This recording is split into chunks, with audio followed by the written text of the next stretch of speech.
E ainda que tenha um desavisado que fala que não vai realizar, a última resposta para mim e para a tua vida vem da parte de Deus, não vem da parte do homem. José foi jogado, o pai dele disse: vai atrás dos seus irmãos, e ele obedientemente foi. E ele encontrou um homem desviado no meio do caminho e perguntou: você tem visto meus irmãos Rúben e a sua companhia? Ele disse: olha, eles andaram, foram para Dotã. E ele falou: vou para lá também. Chegando em Dotã, os irmãos dele, Rúben e Judá, que eram um dos cabeças da tribo de Jacó, eles falaram: vamos compilar contra ele, vamos jogar ele dentro da caverna, vamos jogar ele, vamos matar, fazer alguma coisa. E ele falou: não faça isso, porque o sangue do meu irmão será requerido de nós. Vamos jogar ele dentro dessa cisterna e jogar ele dentro da cisterna. Porque era um sonhador, porque era obediente, porque tinha temor e tremor no Senhor. E muitas das vezes nós nos encontramos dentro da caverna, muitas das vezes nos encontramos dentro da cisterna. Mas eu quero dizer algo da parte de Deus de novamente para ti.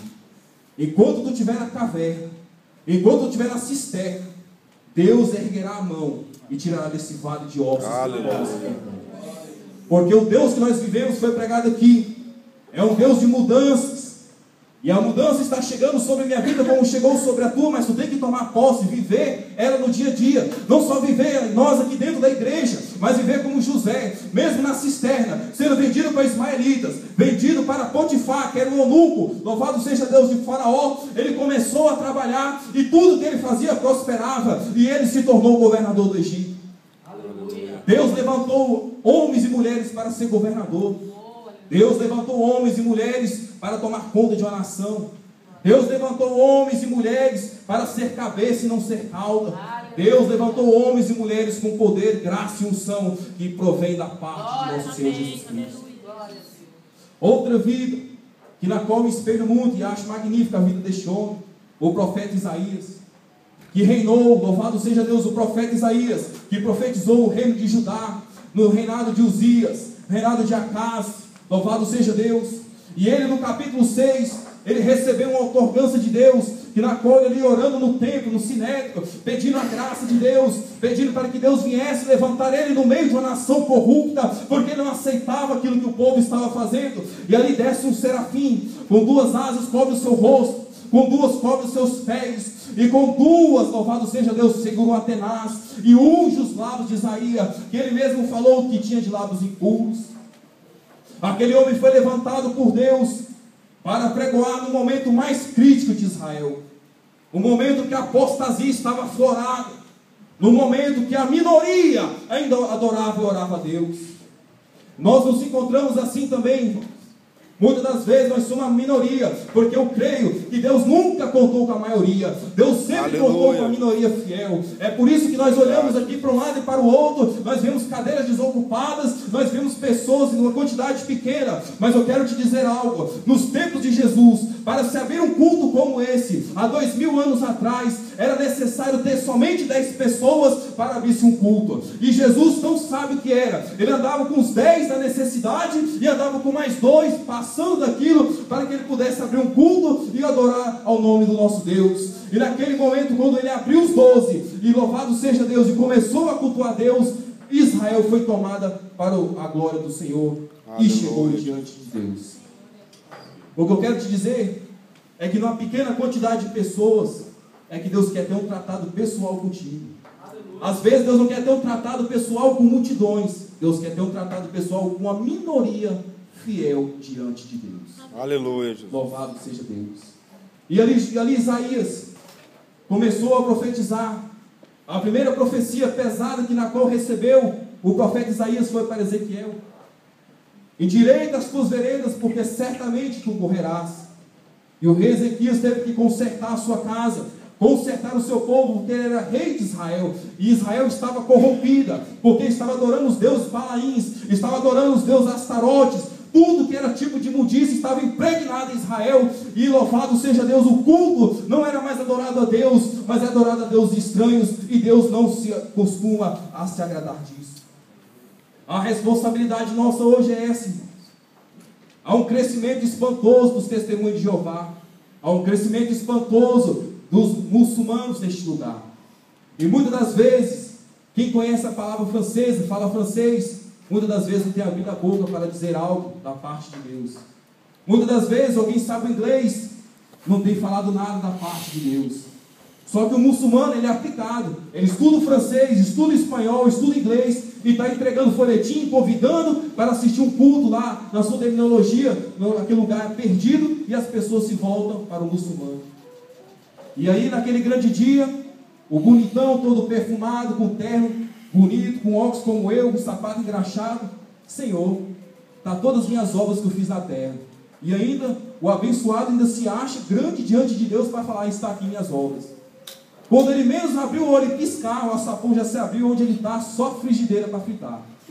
Porque não cumpriu o seu ministério fiel diante de Deus. É verdade. E eu quero dizer algo: Senhor, Senhor, então não me profetizei, disse ser remanescente entre o meio do seu povo.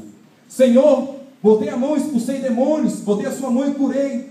Aí lá no Salmo 68, o irmão, louvado seja o futuro pregador aqui, abençoado, na aula de escola dominical nós lemos. Salmo 68, versículo 18 diz: subiste do alto, levaste o cativo o cativeiro, te dei dons para os homens e dons para os rebeldes, para que eu habitasse nos corações deles. Aí uma pergunta te faço: será que tu tens dito para Deus habitar no coração do irmão? Ou será que tu tens inflamado contenda para que o coração do teu irmão seja pecaminoso como o teu também? O Senhor me faz saber disso essa noite. Será que nós temos levantado o irmão do lado, da direita e da esquerda para orar? Ou nós temos levantado o irmão da direita e da esquerda para tocar no ungido de Deus, que às vezes está lá pagando preço, às vezes está orando até pela própria vida do abençoado que está tentando enfiar a espada nas costas dele? Deixa eu te dizer algo: Saul tentou matar Davi, não conseguiu. Davi pegou ele dormindo, porque ele se cansou de tanto perseguir Davi. Davi pegou ele no alto de uma caverna, cortou sua veste, que isso é uma vergonha para um judeu, ser cortado o seu manto sacerdotal. E ele cortou, quando Saul viu sua veste cortada, envergonhado, falou: Davi, me mata, mas não leve este pedaço do meu manto, porque o meu nome não seja altamente envergonhado. E ele falou: não toco em ti, porque ainda mesmo tu errado, tu és ungido de Deus. Ungido de Deus uma vez, irmão, é ungido de Deus para sempre. Só Deus. Aleluia, Jesus. Louvado seja Deus. E o seu filho também, de Isaías, Sear-Jazub, que era o filho mais velho de Isaías, foi levantado também com uma voz profética que clamava no deserto, para que ele pudesse também levar o povo de Israel a um convertimento fiel e verdadeiro diante de Deus.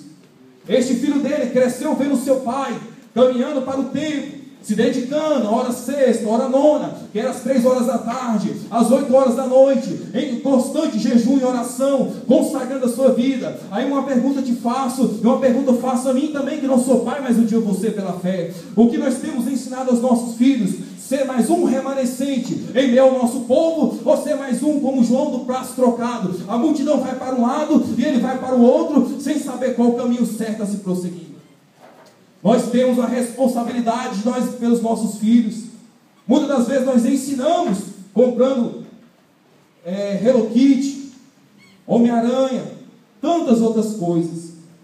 Mas o verdadeiro herói dos heróis não é falar das nossas crianças. E as nossas crianças crescem desrespeitando os pais. As nossas crianças crescem sem saber ouvir a autoridade do pai. E quando ele crescer, somente Deus para ter a graça e a misericórdia.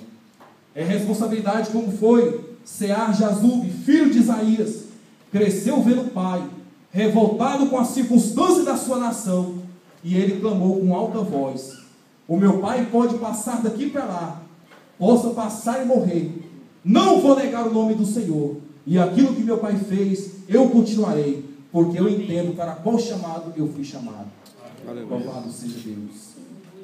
Outro profeta que foi um remanescente dentro do seu povo, João Batista.